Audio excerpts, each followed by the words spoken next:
Hey everybody, it's Bob with Bob's Outdoors. Just catching up here. It's been about 2 months since I did a video. Things just went crazy with work.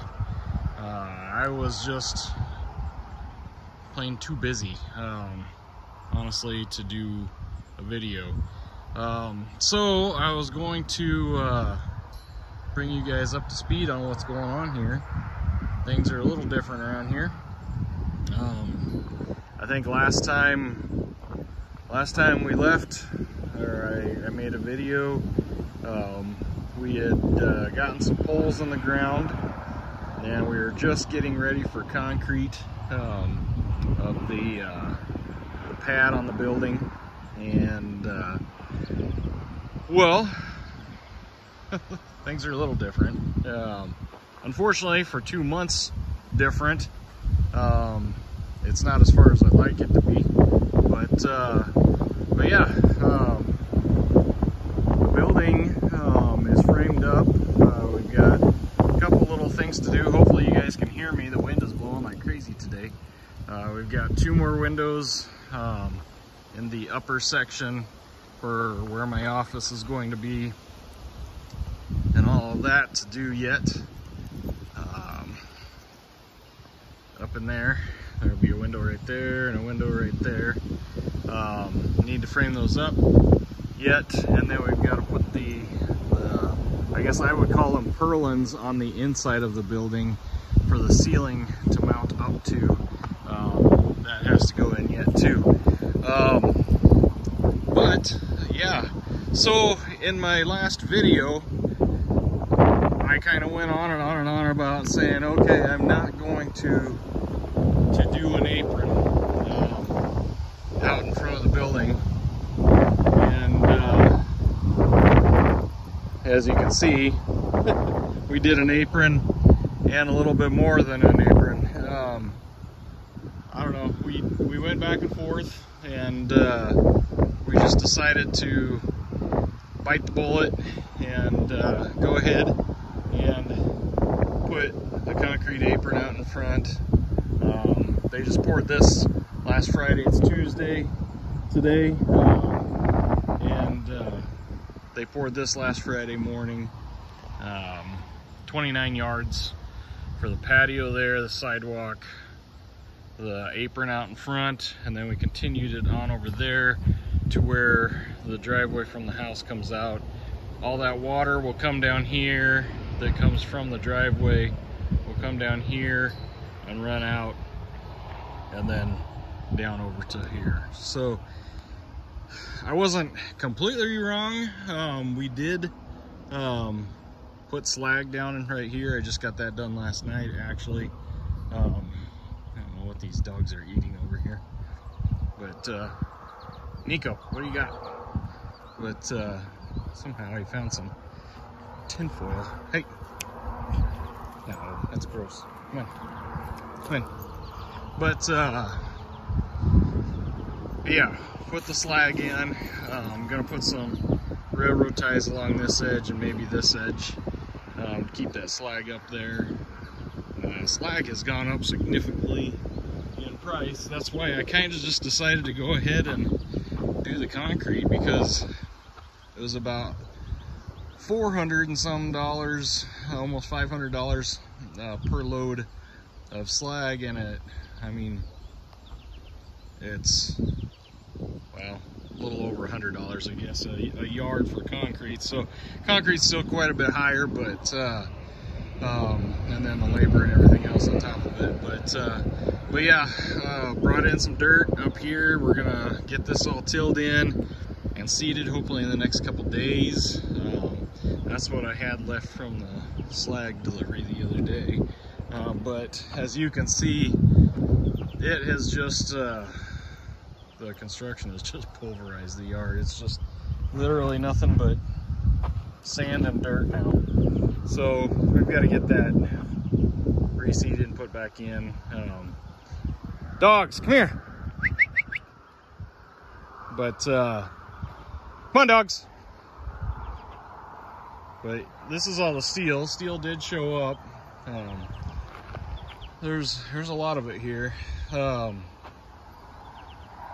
tractor, that Coyote 2610 with the 4030 loader on it, you know, I can move those piles of lumber up there. You know, I can move those with that thing, but it's deceiving how heavy this steel is. I don't know for sure what it even weighs, but it's heavy. And then we've got that big pallet there, and then we've got two pallets of steel over here. And I tried to move the smallest one the other day, and it wouldn't even budge. So this is all the trim pieces. I think there's some nails and stuff in there that they sent too late. There's some framing nails I know in there. Yeah, and as you can see, it's already framed. So that was good timing on the part of Menards.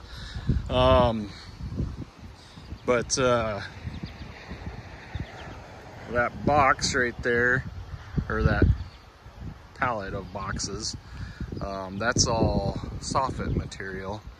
And then the other boxes up there should be 3 boxes up there. Right here, those are those ridge vents, those big ridge vents that go up there. Yeah, so it's really warm today. It's in the 90s again today. I think we got to be getting close to being done with that. But yeah, it's coming along. Get my finger out of the way there. It's we still got all these 2x. Those will be for the ceiling. There's some 2x6s in there that have to go along the top edge. You can see how like this board is here. You got your 2x6 on the outside, and then there's one flat so that the OSB will mount up against that on the inside. But I guess another thing we did is I widened this out back here behind the building for the lift and things like that. So had a little easier access back there and all that. I gotta get my slag put back in here yet.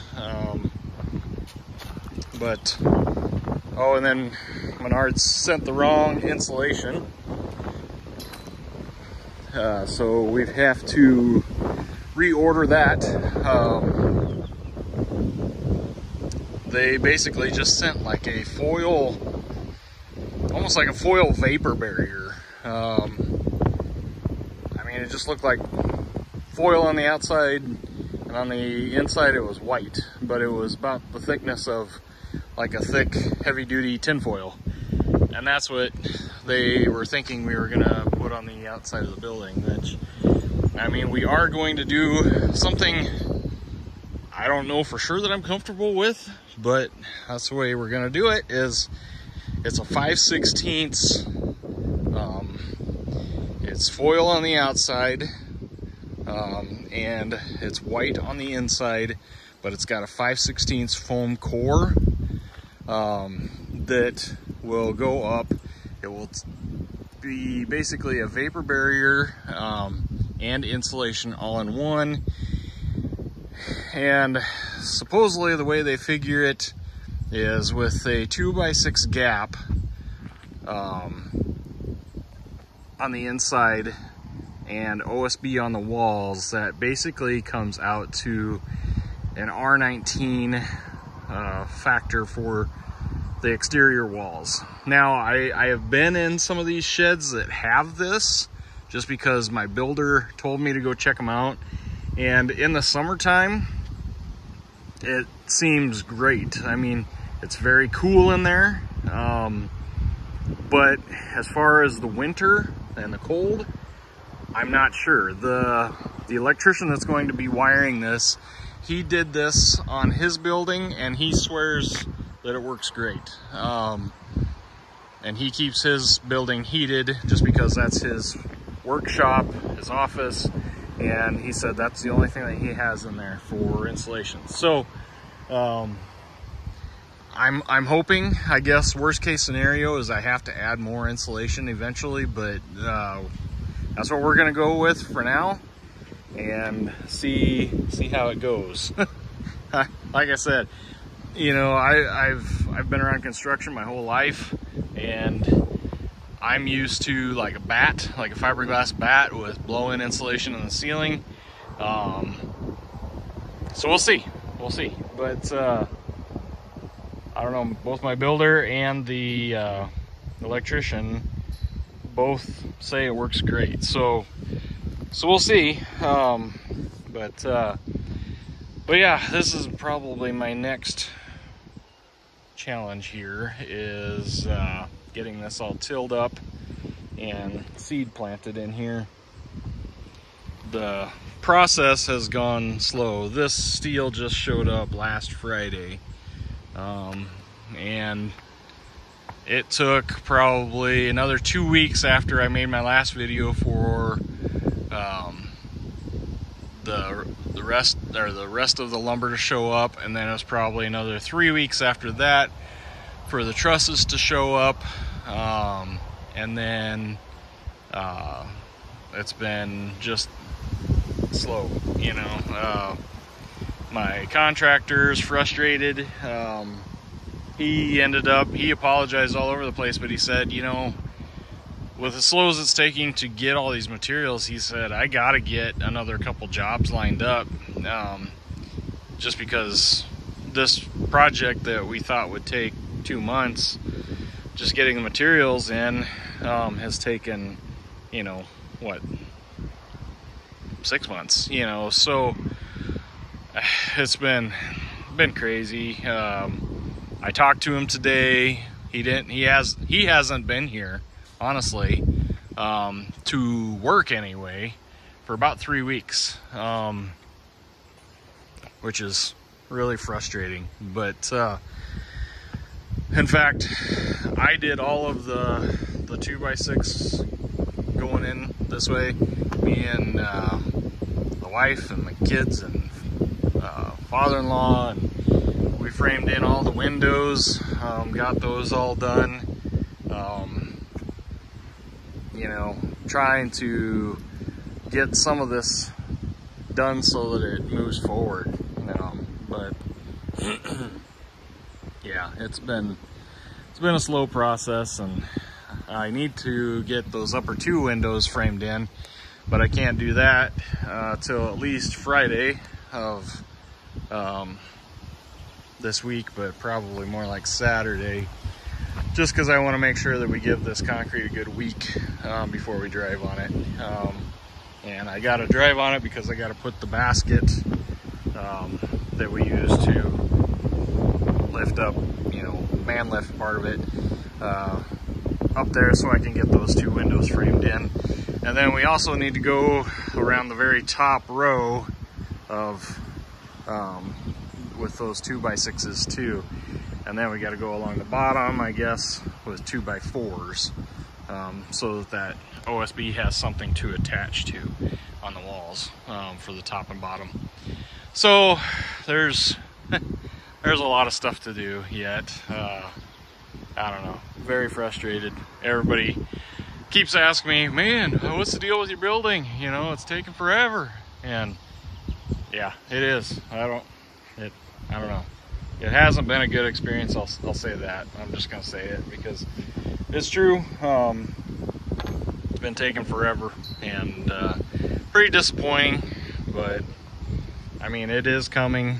It's just, I was hoping we would have the building up, and now, you know, it's almost the end of August, and the framing is up, you know, but there's a lot to do before the building's done. So, and as you can see, we are in a severe drought.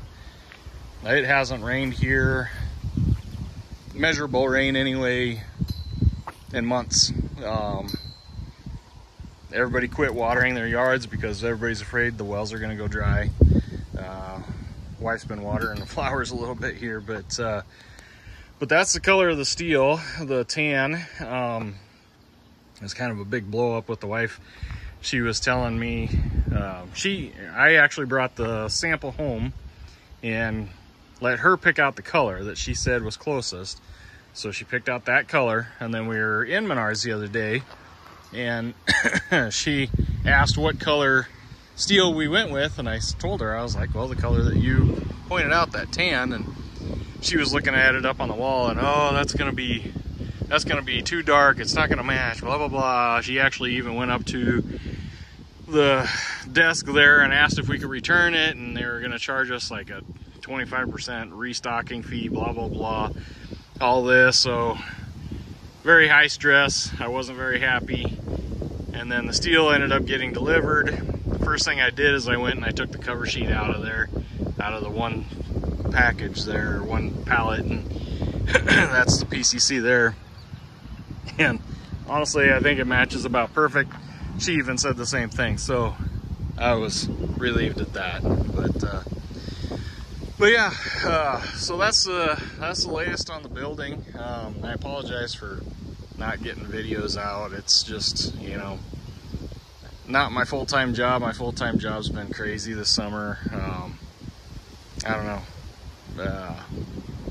The world is just really twisted,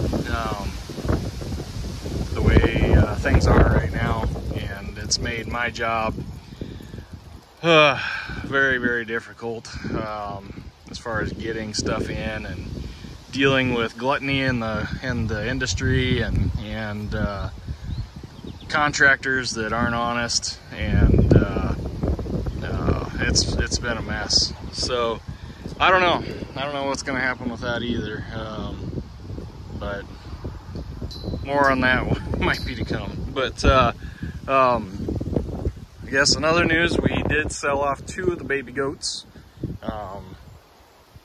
My daughter wasn't very happy with it or about it, but that was the plan all along, was to have these babies and sell at least a couple of them.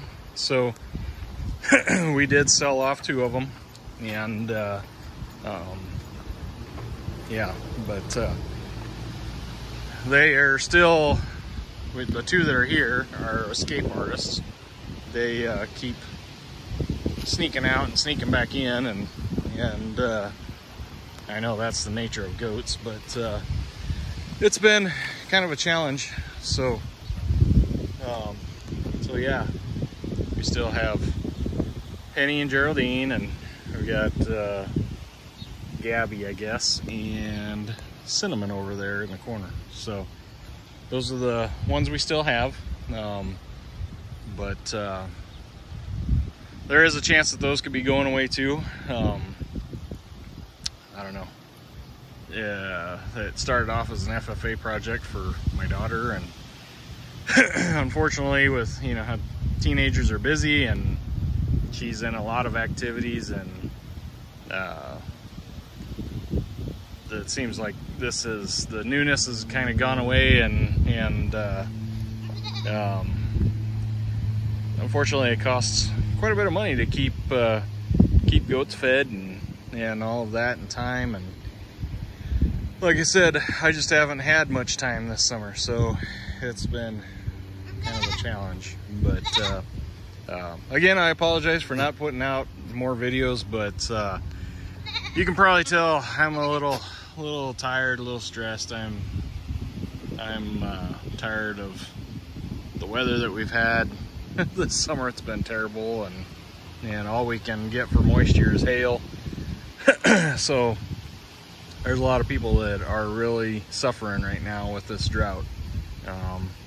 You can see the edge of the cornfield over there. I mean, it's not going to yield anything. So I don't know. It's not good, but it is what it is, I guess. So Mother Nature's in charge. But that's it for now. I'm starting to ramble, so I'm going to cut this short. But once things start to happen, maybe I'll keep making a couple more videos on this building project and let you guys know what's going on here. So thanks again, and we'll see you later.